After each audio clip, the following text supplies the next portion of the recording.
You have a great treat ahead of you now. This is not the session which was written in the printed program by Ella on the first footprints, but my dear friend Deborah has kindly agreed to, at special request, to give what for me was a description of what for me was one of the greatest exhibitions of Indian art I've ever seen, certainly the most surprising. In 2007, Olivia and I went to see Deborah in her office in the Smithsonian, and pinned to the wall on a pad, what were they called, a corkboard, was this extraordinary picture of a human figure with the chakras all over the body, in cities over his torso and on his head. A cosmic body of a sort I'd never seen before, in a style that I'd never seen before. And this was an advanced preview of what became the following year an extraordinary exhibition that traveled from Washington to London and several other places. Yes? Australia and San Francisco. Of the royal paintings of the Man Singh period in Jodhpur, a period when not a great success in terms of politics and the governance of Jodhpur, and is remembered as a cursed time in the folklore of the Jodhpur region, when the spiritual progenitors of a yogi Aditya Nath took over the state in the way that they, you could say they have done to UP today. But it produced one of the great, extraordinary moments of Hindu yogic thought being put into visual form, a revolutionary moment in the history of Rajasthani painting. And this exhibition, I know, not only transformed my understanding of Rajasthani painting, but completely changed my wife's way of painting today. And she, to this day, there are echoes of your exhibition in her work. So I have a huge debt to Deborah for this. I'm just going to shut up and let Deborah get on with it now and give you an incredible treat, this insight into this extraordinary reign and the period when the Naths produced some of the greatest Indian paintings ever painted.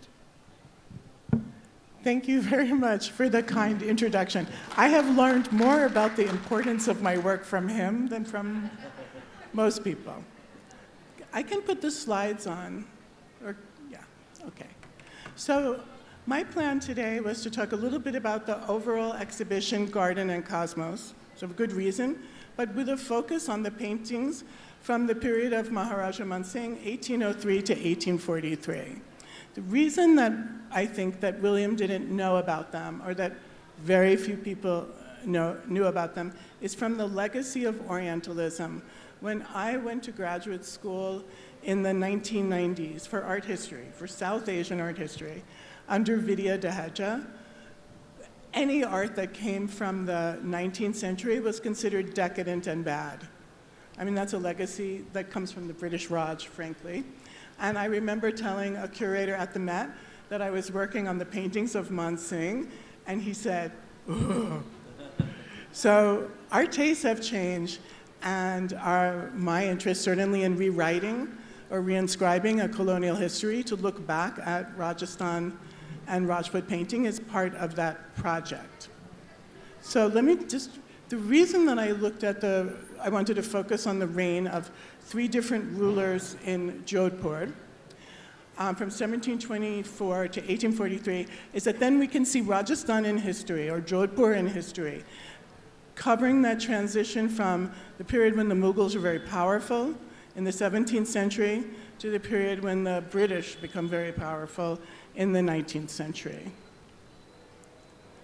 And all of the paintings that we're looking at today are opaque watercolor on Vasily handmade paper. You're probably all familiar with that.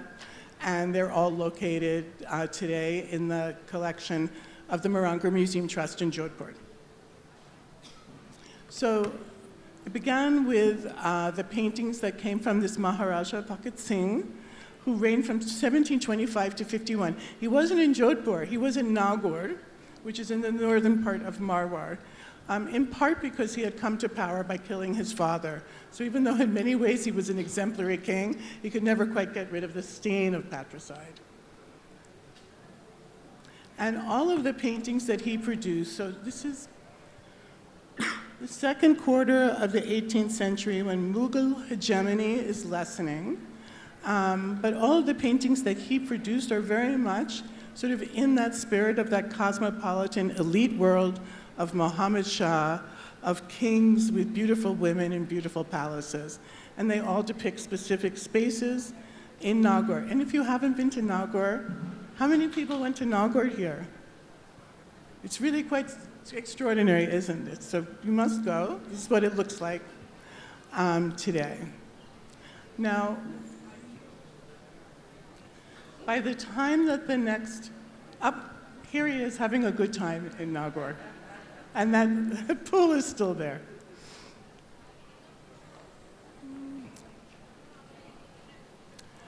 I want to take you next to Jodhpur to look at the reign of Maharaja Vijai Singh. So this is the second half of the 18th century. The Mughals have become much weaker because, remember, Delhi is sacked by Nadir Shah of Iran. And in order to maintain power, politics all over North India has to change. So Vijay Singh becomes very involved in creating diplomatic alliances with other Rajput rulers. I mean, that's the big shift. We didn't know about this 20 years ago. But the way that he did that was as a bhakt, a devotee of Krishna and the Vallabh Sampradaya, and through these periodic meetings over murtis of Krishna that would happen with other Rajput kings.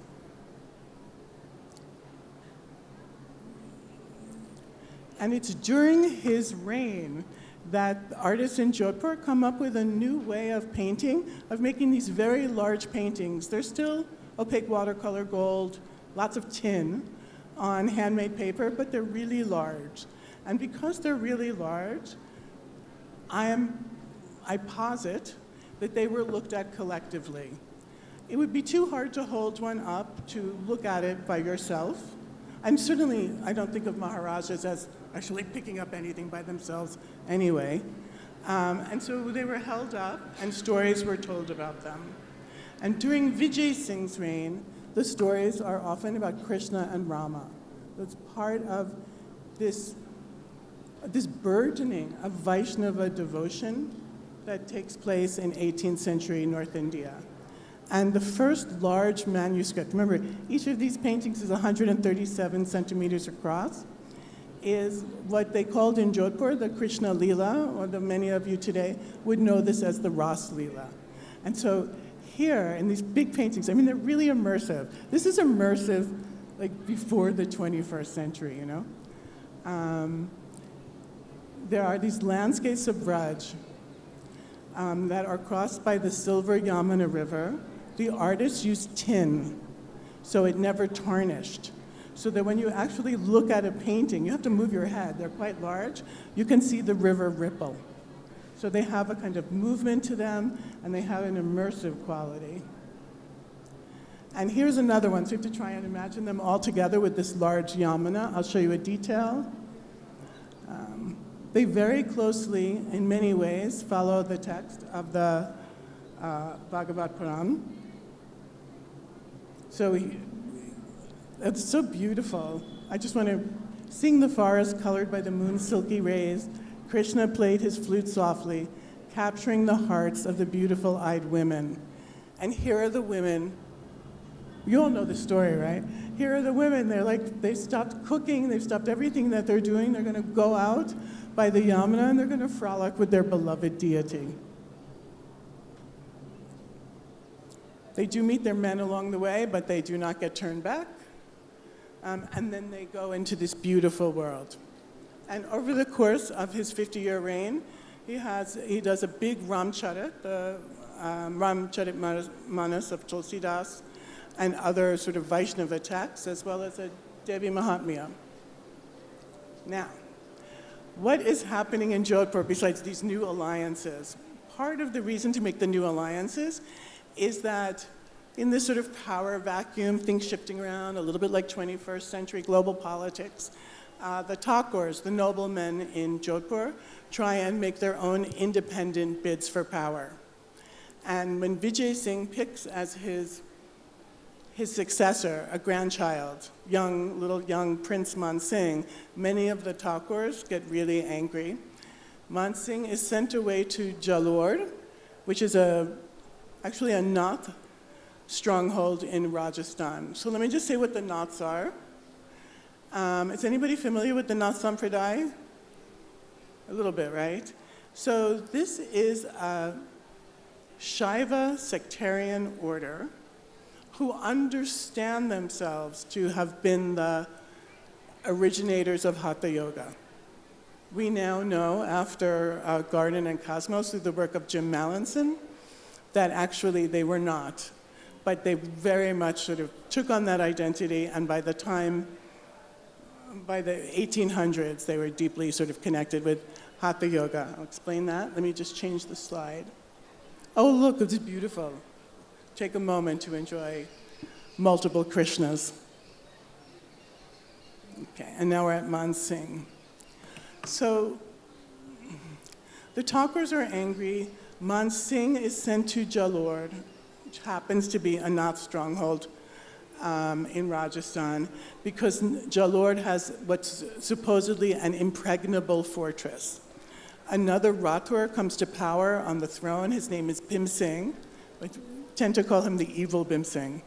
And over the 10 years of Bhim Singh's reign, he kills off every possible contender to the throne, except for young Man Singh. So Man Singh is stuck in Jalore. He is besieged by one of Bhim Singh's armies. He's run out of food. He sent his wife and his child away for safety. It appears that that he's going to be killed, like all of the other contenders to the throne. And all of a sudden, a Nath comes to him, Mahant later, I.S. Devnath, comes to him and says, if you could just wait 3 more days, you will become the Maharaja of Jodhpur. And lo and behold, in those 3 days, the evil Bhim Singh suddenly dies. No one would suggest poison, of course, would they? Well, the British did. They have a lot of correspondence about it. But for Man Singh, it's a great miracle. It's the miracle that brings him to the throne, and he begins to have his artists celebrate this. This is right after he takes the throne, in paintings. So this represents a Mahasiddha named Jalandharnath. At Jalore, on the day of the miracle, there's little angels at the top, and they're dropping flowers down. You can see the fortress of Jalore in the background. Jalandharnath looks blue because he's covered his body with ash, like a Shaiva ascetic. And the thing about Mahasiddhas is that, again, this is not history, is that through the practice of Hatha Yoga, if you apply yourself carefully and properly for 12 years, you can become a Mahasiddha. That is, you can become a being greater than a god. And because this practice and this notion and this belief in the possibility of humans becoming supernaturally powerful Mahasiddhas was prevalent in India, the Naths are in many stories of the founding of kingdoms. So, for example, the Gorkhas in Nepal is Gorakhnath, or in the beginning of Jaisalmer. So they're basically the power brokers of medieval India. So when Man Singh hooks up with the Naths, he's working, that groove has already been carved. But then, this is like when the art gets really interesting and beautiful and amazing. Man Singh has his agents go all over India and into Nepal to bring back Nath texts, and they're still in the library in Jodhpur, in Pustak Prakash. And then he has his artists illustrate these texts in this format of large illustrated manuscripts. where the paintings are held up. So I put this one up first because in many ways it looks like three separate paintings, the Rajput tradition, that are kind of glued together. This is an early painting. So of course, front page of a manuscript, we have Ganesh, and we have Saraswati. And now the new thing is we have these Nath Shaiva yogis teaching and passing on their tradition. So, anybody here practice Hatha Yoga? So, if you've been spending 12 years working on bringing up your Kundalini energy through the chakras of your body, this is what they're showing in this 4-foot-tall painting.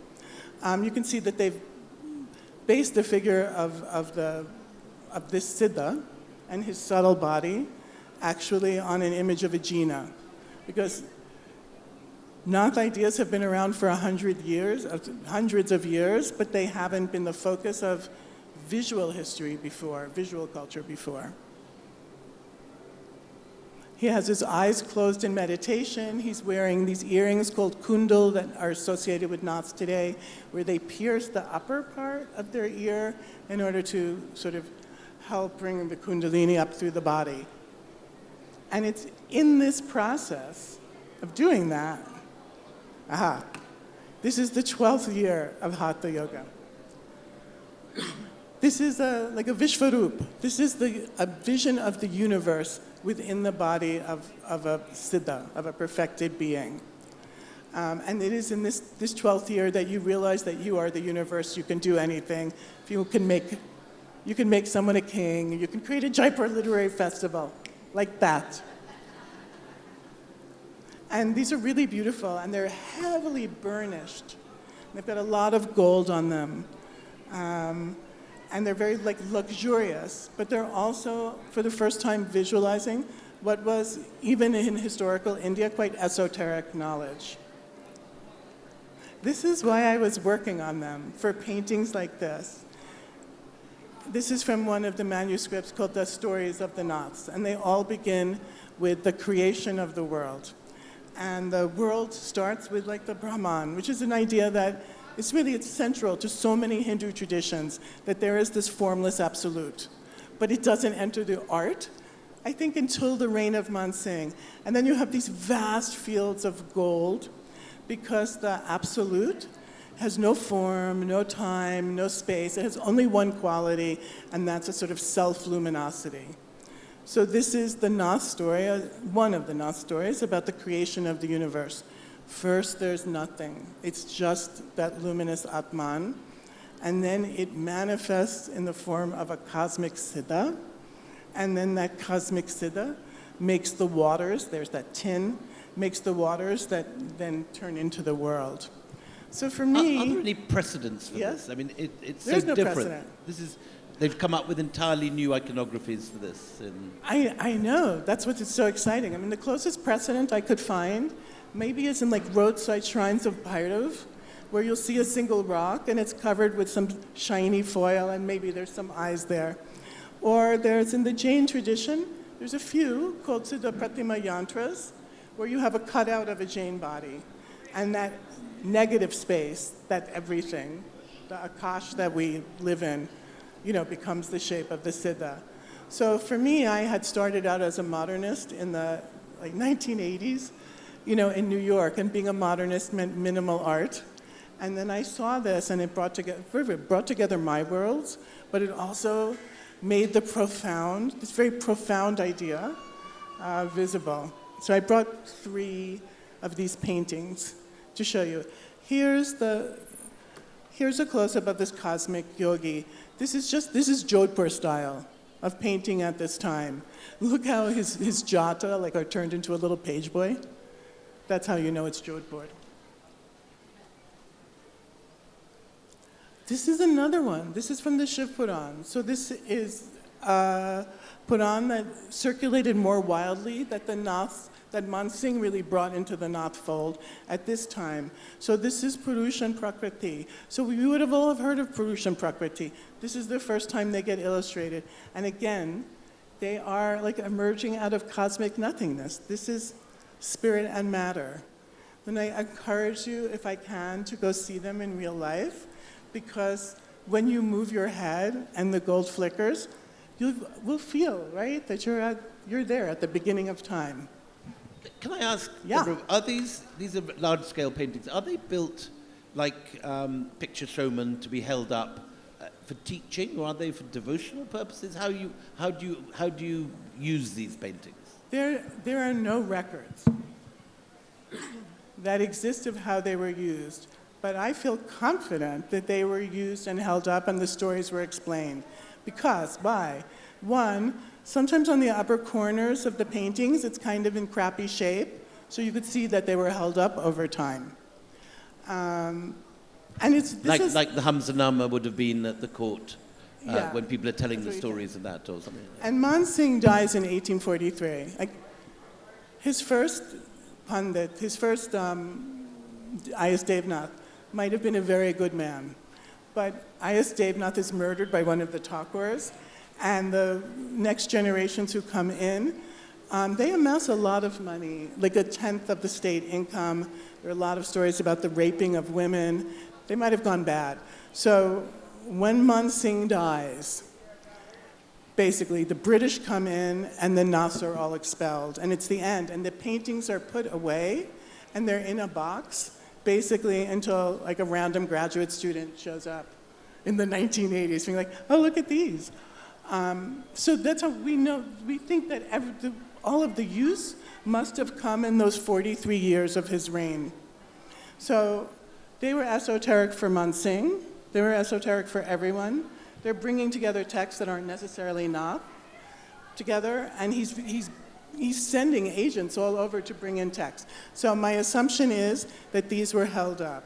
And in at least one case, there are duplicate manuscripts that were also made for the Naths. And if you ever find these in the West, they come from that duplicate Nath set. You won't recognize them right away because dealers cut them into thirds to make them look like Rajasthani miniatures. But you can find them. Here's Purush and Prakriti.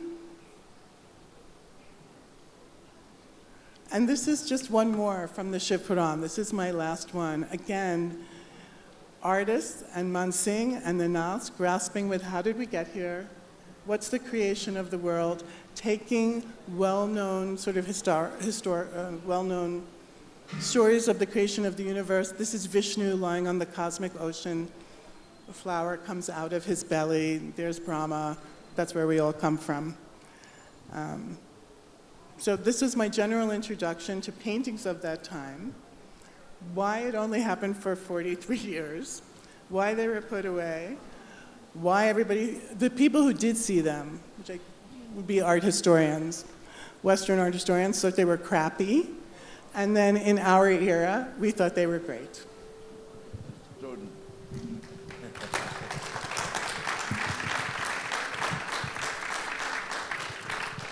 So just to sort of cite them within the rest of Rajasthani art, you've got, as you showed, the period before this, pictures of hunky Maharajas cavorting in pools, pretty girls, not wearing very much, this sort of stuff.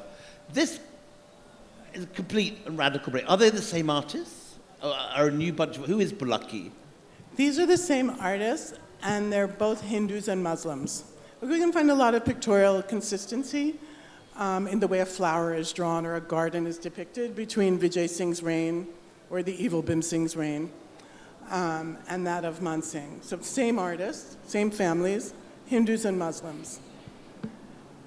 I spent point. Just, do you want 10 to talk? years of my life trying to figure out why they did this, and I don't actually think there are historical precedents, other than, sometimes like on the side of a stupa, you see those gold squares or a handprint.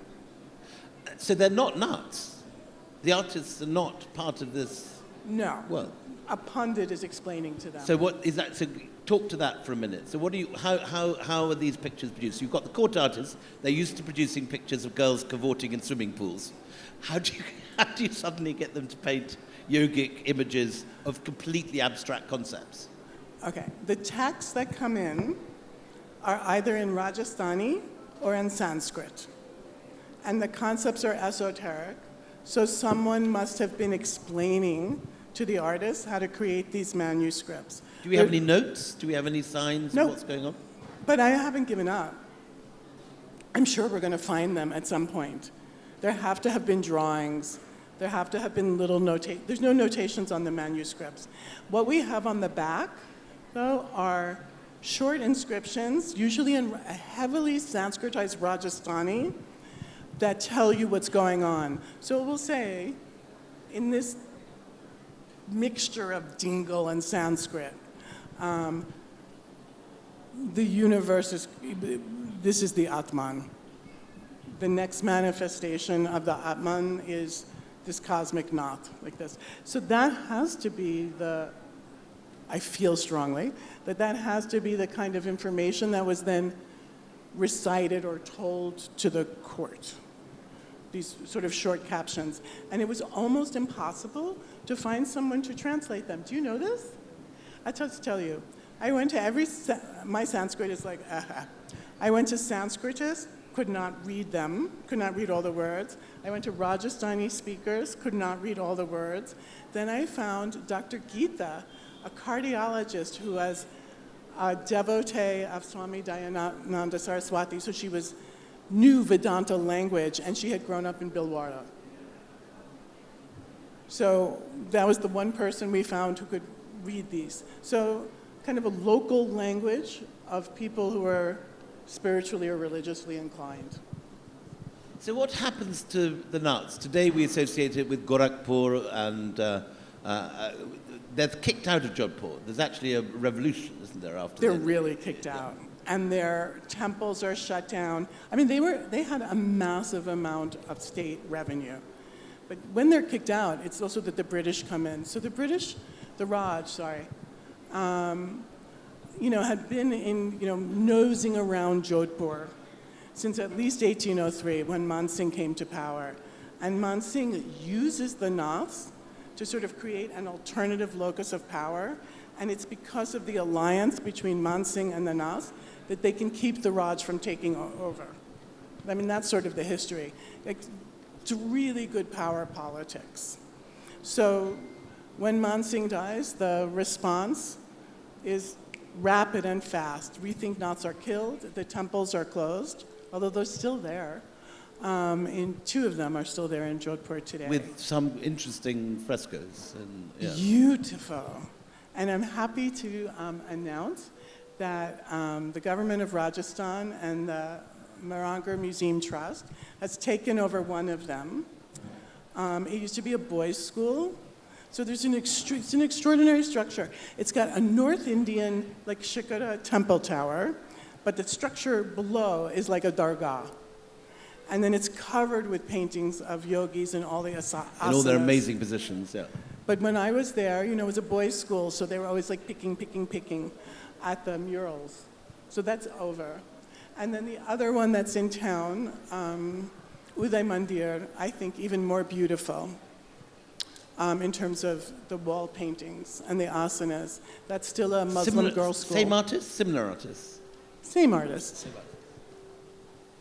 Yeah, it's really great. And is there any other examples of Nath art which are related to this, or is this just comes out of nowhere, goes nowhere, a moment of extraordinary efflorescence, and that's it? It's those people coming together, those artists, that patron, lots of money, and the Naths, who are establishing themselves as power brokers. These manuscripts help them become more powerful and more known. I mean, they're also having portraits of all the Naths made. They look just like Maharajas. So it's this one moment only. And when I was visiting Gorakhpur in the 90s and visiting Adityanath, they didn't know about this material. The person who teaches us yoga is from Gorakhpur and a part of that tradition. And when we showed her these pictures, she said she'd never seen in all her training anything like this in Gorakhpur. So this is it's a kind of lost moment. It's just a beautiful moment. That's what it is. Over to you guys. In the front row. Can we have a microphone in the front row here, please? Wait 1 second, sir, until it comes. 2 pictures in the front row. First question, this gentleman.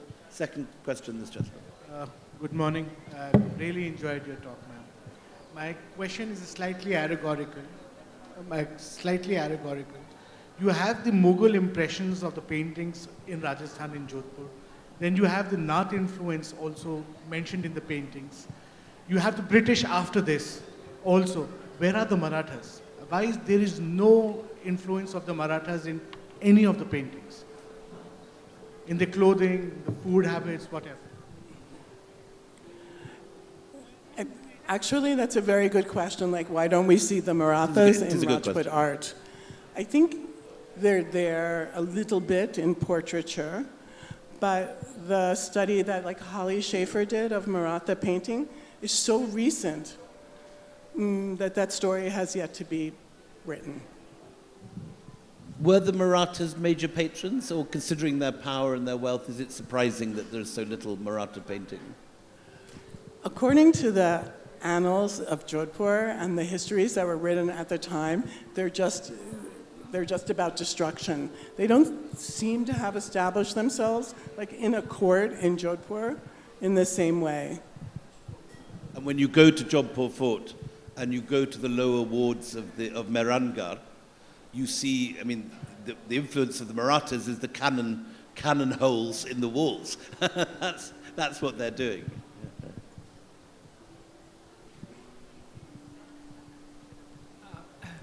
Very little seems to be known about the Jodhpur school. How do you rank it in the hierarchy of Indian art? Very little is known about the Jodhpur school. How would you rate it in the hierarchy of Indian art? Your top 10. It's in my top 10. That's such a horrible thing to ask me, really, because there are so many just gorgeous moments of Indian art, and medieval sculpture, and fabulous paintings, and then there's all the Mughal. What are you kidding? It's an amazing tradition. I abandoned Western art for India for a reason. For me, I have to say this. I mean, if I was to buy if I was allowed to choose one period of Rajasthani painting to put on my wall, I would choose one of these, no question. Absolutely. Of Rajasthani painting, this would be my absolutely, not just top 10, but number 1. Yeah. I love this stuff, yeah. I'm so glad that you say that. You have no idea. I was told, like, do not touch 19th century art. And I suffer from all those Orientalist prejudices. I still love this stuff. Me too. Hi, good morning. I kind of agree with William because these paintings are absolutely mesmerizing, which brings me to the question that I want to ask. Has there been any kind of work or effort in tracing the legacy of these artists down to the current generation? Are they still around? Very good question. Do they exist? And I mean, it would be in all our best interest or vested interest if, these generations have some kind of, remnants of their ancestors in terms of the work that they produced at that time. To put this question in context, you can go to Chamba, you can go to many of the Pahari towns and still find direct descendants still doing the same thing. Is this true in Jodhpur? Yes, they're descendants of Rajasthani painters are still in Rajasthan and they're still working. And that's why I still believe that I'm going to find sketchbooks or something like that in time. They're still there. Obviously, many have moved into different careers. But I have a friend in Bikaner who has recently acquired from the Bikaner school from living artist families who short of cash. They've been selling off the templates with the prick marks of the different figures that they dot around to make copies of the paintings. So these things are there in boxes, in trunks, and they will turn up. yeah, I'm so confident they will turn up.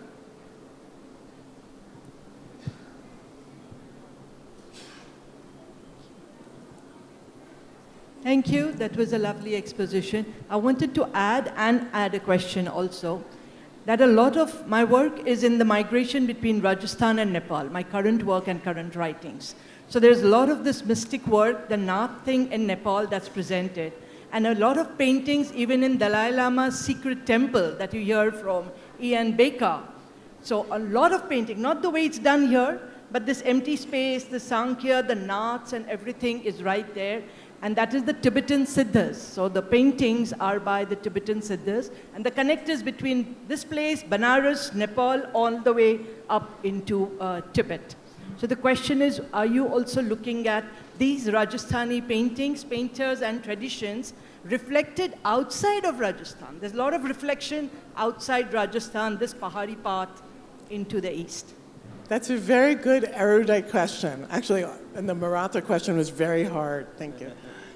Man Singh sent his agents out, even into Nepal and all across, I know about North India, bringing them in and brought in manuscripts. None of the ones that survive have images that we found yet, have images on them. It seems, and certainly in the stories of the Nath Charit, which are like the stories, magical stories of Naths flying around, there's like overlap with stories that circulate in Nepal and Tibet. But the only visual precedents that I found come out of Jain painting. So Jain pilgrimage maps or images of jinas. I've got a question. Have you managed to penetrate RORI, the Rajasthan Oriental Research Institute? Because I remember that B.N. Goswami used to be driven crazy by the fact that they had this enormous collection of a lot of tantric stuff that he simply could not get into. That even BNG, with his charm and with his contacts and with his Padma Bhushan, was not allowed to use these collections. Have you got anywhere there? Well, I was actually kicked out of the Rajasthan Oriental Research Institute at one point. I've been promised access to the Rajasthan Oriental Research Institute. I mean, this is crazy because Absolutely it's decades. Crazy. Yeah. It's decades. Yeah. So I found one, before I was kicked out, I found one manuscript of asanas, just line drawings. So I know there's more there, and yeah. I think that's the single source that's going to. They don't even allow you to photograph the photocopies on the wall in that place. It's the most. I've had frustrating times in many Indian archives, but no one even begins to compare with RORI for their sheer willingness to block all scholars using their materials, as far as I can see. They've been very creative about it in the past, but B.N. Goswami did get in because. Ultimately, but it took him 10 years or so. 200 Manaku paintings from the Gita Govind. I mean, it is extraordinary. Yes, maybe you can all join us one day when we storm the walls. Hi, thanks so much for your presentation. I hope this isn't asking too much, but I loved the slide with the image of the completely 12-year enlightened Nath, and I was wondering if you could unpack some of the imagery in all the various chakras for someone like me that doesn't know very much about Hatha Yoga and the chakras and all of that. From the standing figure? Yeah. We could go back to it if I'm allowed. Can we go back to the image? Yeah. Back to images, please. Yeah. This one? Oh, okay. So here's a figure standing in Tadasana, eyes crossed in inward meditation, kundal, earrings, so he's a Mahasiddha. At the top of his head, you can see his top chakra, right? That's the Hasura chakra. And then he's standing on a tortoise because our world rests, the universe rests on a tortoise. And then the 7 in his feet and in his dhoti are the 7 underworlds. Each one is shown as a fabulous white city. That's a Jodhpur thing. That's sort of where the court, meets the tradition, the Hatha Yoga tradition. Then the worlds in which we live, the 3 worlds, are in his belly. And then the heavens are in his upper chest and his head. And then you can see the artist is having like a little bit of fun. So the sun and the moon, because remember, the whole universe is in the body. The sun and the moon are his cheeks, and then the clouds become his beard. Like and this. how do the Naths interpret this? What does it mean when a world is in his torso? In each year, I hate to say in Hatha Yoga, because many people practice Hatha Yoga today, and I don't get the sense that many people are working on supernatural powers. But if you were, in each year of Hatha Yoga practice, as you move the Kundalini up your body, you slowly transmute the gross materials of your body into their cosmic equivalents. So once you conquer Earth, you start with Earth, then all of a sudden you can fly. You can make yourself as light as you want. And there are pictures in these Man Singh images of flying people, around. people flying around. So by the 11th year, you become a being as great as Shiva. And in the 12th year, this is the 12th year, you realize that you are equivalent to the cosmos. You can go into that Atman space whenever you want. You can zip back and forth like a yo-yo. That's their phrase. So you can be in your body, or you can go into the cosmic. And that's why you have such incredible power. I hope that helps unpack it a little bit. Thank you very much. Big round of applause, please, for Debra Diamond.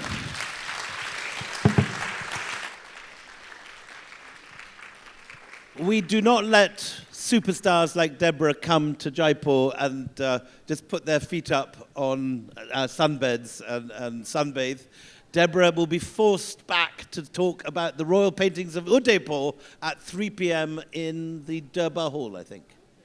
So please, everyone that had their mind blown by these paintings, there is more to come this afternoon. Double bill, Debra Diamond. Thank you.